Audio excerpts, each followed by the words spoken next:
problema sa pagsasalita ko. Naka-levels.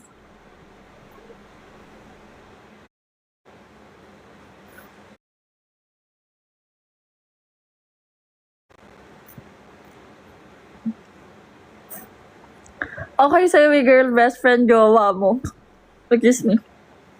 I mean, a friend is okay. Pero anong level ng pagiging girl best friend? Depende yan eh. May mga tao kasing may close friends talaga silang opposite sex. And that's fine. Feeling ko that's fine. As long as may I mean, kung close ka din yung babae, I think that's okay. Me guys usually wants to pay kasi, but of course we have limit and I like your answer. Ano siya eh, ano yun, lagi ako may sinasabi sa kapag meron akong dinidate eh, na hindi, it's not technically laging 50-50, pero I know na I can be someone na, ano yun, kung magkakaroon man ako ng family, I'm the emergency fund, ganon. Okay, emergency fund, ganon. Para yung pressure is on the both of us.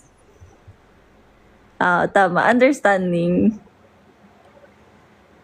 Do you believe in God? I believe in God. Of course, someone created all this. Pero ayoko naman totally ng 50-50 lahat. Lagi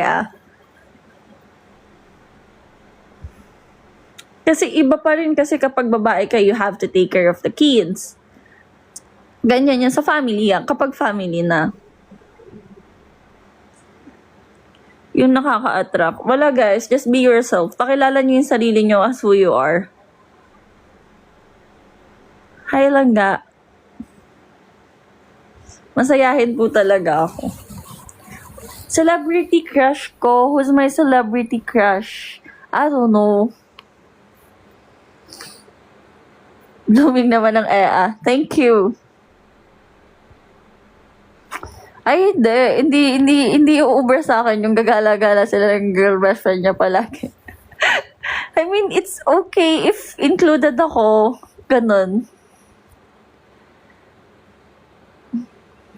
Napakagulis. Masayahin po talaga ako. Miss mo na ba yung na-interview sa'yo? Namimiss ko maglaro ng cards. Same color. Yuli ba? Papalitan ko yan ng blinds. Oo naman po. Ang lagi nyo iisipin, it does not matter kung ano yung tsura ng tao. Nagkakaproblema yan. Mayaman man yan o mahirap, nagkakaproblema yan. Sa Manila ka ba? Chiclet. So, mas prefer mo na lang walang girl best friend. I mean, I don't wanna be too controlling kasi in situations like that eh. I feel like it's fine if you wanna befriend people, pero just know your boundaries ba? Parang ganun lang. Wait. Sumusuko na tong ano ko guys.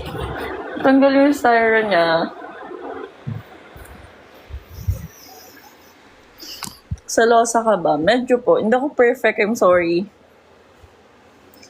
Talaga ako perfect. Baha po ba sa karuhan? Hindi ko po alam. Parang dumaan ako sa MacArthur kanina pa uwi. Di naman nagbaha.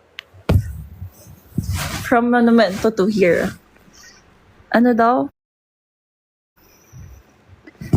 Thank you po. Thank you for wanting to give me food. Huwag niyo ko patabain, nagda-diet ako. Tama.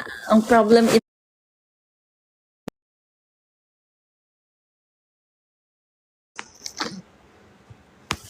ano daw?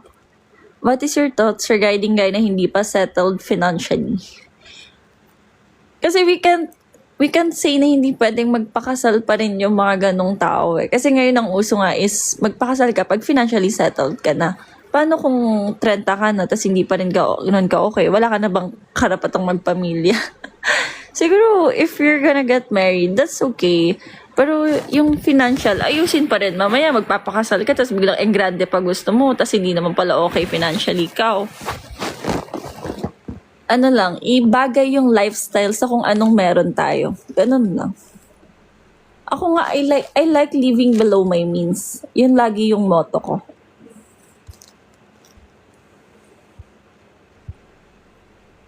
Like right now, kung may option ako na mag-jeep, kung malapit lang yan, mag-jeep ako.